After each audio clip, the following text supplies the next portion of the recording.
Ok, cette fois-ci, on parle du soulevé de terre jambes tendues ou soulevé de terre roumain. Ça marche aussi, hein, c'est un synonyme, le Romanian deadlift.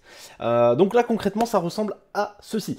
Là, je te montre une variante avec des haltères, ok, parce que j'avais pas de vidéo avec une barre sous les mains, tout simplement. Mais concrètement, c'est la même chose. La position avec la barre, je t'invite à aller voir la fiche technique sur le soulevé de terre standard, ok, le deadlift classique. C'est l'exacte même position. Donc la barre qui longe les jambes, les mains écartées juste au niveau, juste à côté des chevilles, enfin bref, c'est exactement tous les mêmes critères, ok, donc tu t'embêtes pas. Là, moi, je vais juste te parler du fait d'avoir les jambes tendues, parce que là, que tu sois aux haltères ou que tu sois avec la barre, c'est la même chose. Donc là, concrètement, il faut que tu ne reposes pas ta barre hein, entre chaque répétition à chaque fois, comme le fait Léa ici, et que tu sortes un maximum tes fesses, que tu bombes un maximum ton buste, et surtout regarde au niveau des genoux. Donc là tu vois que les genoux sont fébriles. Là je me souviens, ça c'était à nos débuts avec Léa, ça c'était vers le début de son coaching qu'on faisait ça, je crois que c'était après un mois d'entraînement. Donc tu vois que les genoux sont encore un peu fébriles. Toi aussi c'est ce qui risque de t'arriver si tu es vraiment débutante, et même quand on est un petit peu avancé, on a toujours les genoux qui bougent un peu. Il y a vraiment quand on est vraiment très avancé qu'on arrive à bien gainer, bien fixer tout ça. Donc c'est pas grave si ça oscille un peu, du moment que tu te concentres dessus pour éviter que ça tremble au maximum en tout cas. Donc tu vois que ces genoux ne se plient pas. Regarde, je vais te montrer, j'ai la même vidéo de dos. Ces genoux ne se plient pas hein, concrètement. Elle va chercher, elle sort bien les fesses vers l'arrière, elle garde le buste solidaire avec le reste, ce qui fait que regarde, là si je trace un trait, hop, si je trace un trait, son dos est parfaitement droit. Il est ni voûté, ni cambré. C'est exactement ça qu'il faut que tu fasses. Voilà, et il reste droit tout le long, tout le long, tout le long. Ni voûté, ni cambré. Donc, alors bien sûr, cet exercice, il va pouvoir te faire ressentir comme une sensation de brûlure dans les lombaires en bas. Donc si tu sens comme une barre de fer qui vient t'appuyer comme ça en bas du dos, ne t'inquiète pas, c'est pas grave, ok? C'est normal. C'est juste que tu es en train de te congestionner les lombaires et c'est juste une sensation que on ne connaît pas forcément.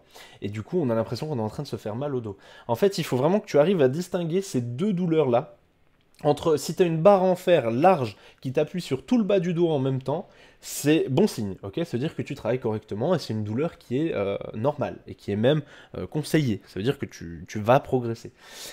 Par contre, si cette douleur n'est pas diffuse, n'est pas large et n'est pas en surface, ok, si par contre c'est une douleur qui est beaucoup plus concentrée, beaucoup plus petite et beaucoup plus profonde, ok, au niveau plutôt de ta colonne, là en bas, ou même qui remonte un peu plus haut, ok, là par contre c'est plus grave et là ça veut dire que tu as une mauvaise position. Ça veut dire que soit ton dos il est voûté, très souvent c'est ça, enfin non, en fait c'est que ça veut dire que ton dos est trop voûté.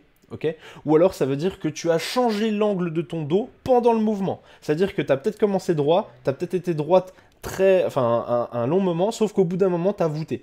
Et en fait, c'est ça où tu as cambré. Et en fait, c'est ça un des problèmes avec le soulevé de terre, c'est qu'il faut vraiment que l'angle du dos, tu vois, là on voit bien avec Léa, soit toujours le même, le même, le même. Parce que si tu changes l'angle pendant le mouvement, là tu peux te blesser. Et si ton dos est trop rond, et même si ton angle ne change pas, mais qu'il est trop rond dès le début, là aussi tu peux te blesser. Donc il faut que tu fasses attention, il faut que tu apprennes à reconnaître ces deux douleurs, entre la douleur qui est diffuse, large en surface, ok, qui est bien, qui est conseillé, et la douleur qui est concentrée, précise, profonde dans ton dos. Celle-là, par contre, est dangereuse, il faut que tu t'arrêtes. Si tu commences à ressentir ça, il faut que tu t'arrêtes, tu commences à décharger, ou alors tu prends un grand temps de pause jusqu'à ce que ça passe, et tu y retournes avec un poids plus léger. C'est très, très, très important ce que je suis en train de te dire, sinon tu risques de te blesser, ok? Donc attention, attention. Si tu te blesses, tu ne progresses plus. Logique. Donc voilà, au niveau des critères, c'est la même chose. Tu vois bien que les haltères ou la barre, ça revient au même, longe tout le temps le pantalon. On est tout le temps, tout le temps, tout le temps sur le pantalon. On gaine bien, ok. On est hyper tonique au niveau des abdos.